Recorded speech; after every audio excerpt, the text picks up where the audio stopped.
saya Tumpah Alasan Jimmy. Di sini saya dengan NIM 2019 01 02 004 dari Prodi Akuntansi. Kali ini saya akan mempresentasikan tentang transformasi penerapan nilai-nilai Pancasila dalam kehidupan berbangsa dan bernegara, di mana kita tahu pandangan dunia terhadap eksistensi ideologi Pancasila itu misalnya digolongkan ke dalam ideologi tengah di antara dua ideologi besar dunia yang paling berpengaruh, sehingga mungkin sering ditafsirkan bukan ini dan bukan itu. Pancasila bukan sebagai komunisme dan bukan juga pula sebagai kapitalisme. Pancasila pasti juga berpaham individualisme dan tidak berpaham kolektivitisme.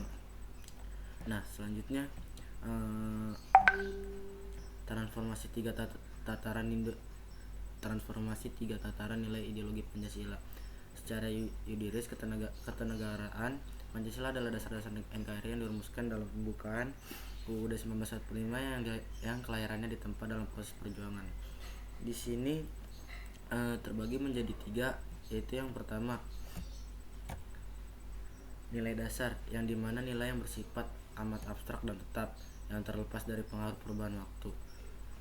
Yang kedua itu ada nilai instrumental, yang dimana suatu nilai yang bersifat kontekstual.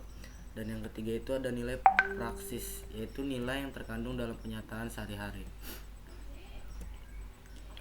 Selanjutnya, ideologi Pancasila juga memahami transformasi Pancasila dalam kehidupan berbangsa. Orang harus menganalisis pasal-pasal penurunan nilai ketiga yang berkaitan dengan bangsa Indonesia, yang meliputi faktor integratif dan upaya untuk menciptakan persatuan Indonesia. Sedangkan untuk memahami transformasi Pancasila dalam kehidupan bermasyarakat, orang harus menganalisis pasal-pasal penurunan sila pertama, kedua, ketiga, 4, dan 5. Selanjutnya ada objektif dan subjektif aktualisasi Pancasila. Aktualisasi Pancasila dapat dibedakan atas 2 macam, yaitu aktualisasi Pancasila objektif dan subjektif.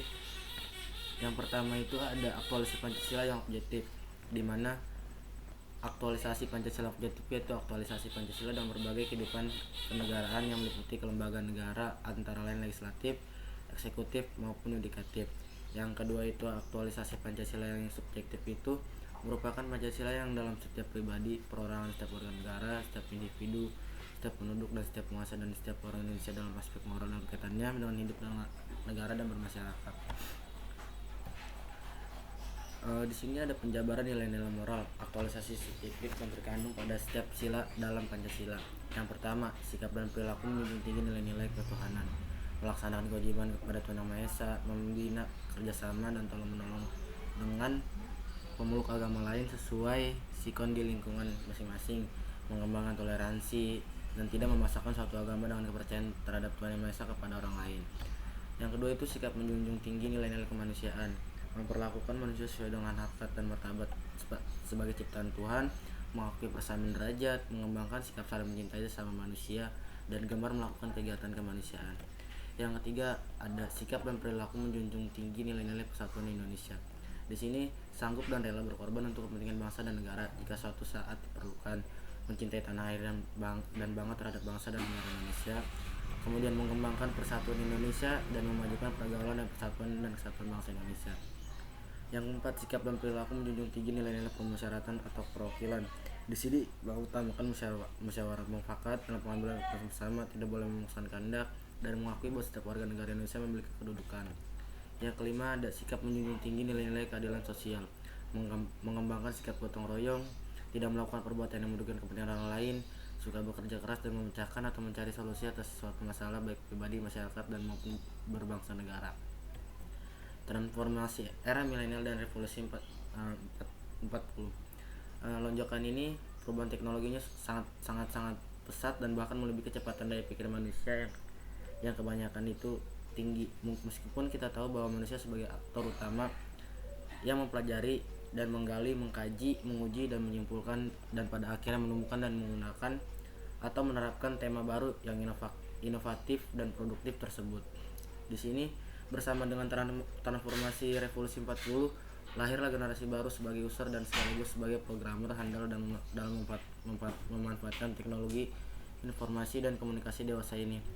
Mungkin hampir tidak ada bidang ruang kehidupan manusia dalam berbangsa dan bernegara yang tidak diintervensi oleh teknologi informasi dan komunikasi, mulai dari keberadaan komputer sederhana, laptop, HP dan lainnya, termasuk produk teknologi dan ilmu pengetahuan yang lebih banyak bertransformasi melalui jaringan dunia maya. Di sini langkah-langkah untuk transformasi nilai-nilai norma dan nilai Pancasila dapat terlaksana secara efektif dan efisien, inovatif dan produktif. Ada 4 langkah. Yang pertama, membuat kurikulum pembelajaran ideologi Pancasila yang dengan mengadaptasi TIK berbasis internet. Yang kedua, buat materi bahan pembelajaran tentang nilai-nilai dan norma-norma ideologi Pancasila yang standar berdasarkan pada landasan ide dan filosofi Pancasila. Yang ketiga itu membuat variasi metode, teknik, strategi, dan narasumber pembelajaran. Yang keempat, membuat link pada saluran utama dan khusus. Transformasi nilai-nilai Pancasila dalam berbagai bidang pembangunan. Yang pertama, dalam bidang politik. Dalam bidang politik, negeri harus bertujuan untuk merealisasikan tujuan demi harkat dan martabat manusianya. Yang kedua itu ada di dalam bidang ekonomi. Dunia menggunakan 2 sistem ekonomi, yaitu dunia ekstrim, yaitu sistem ekonomi kapitalis, dan juga sistem ekonomi sosialis.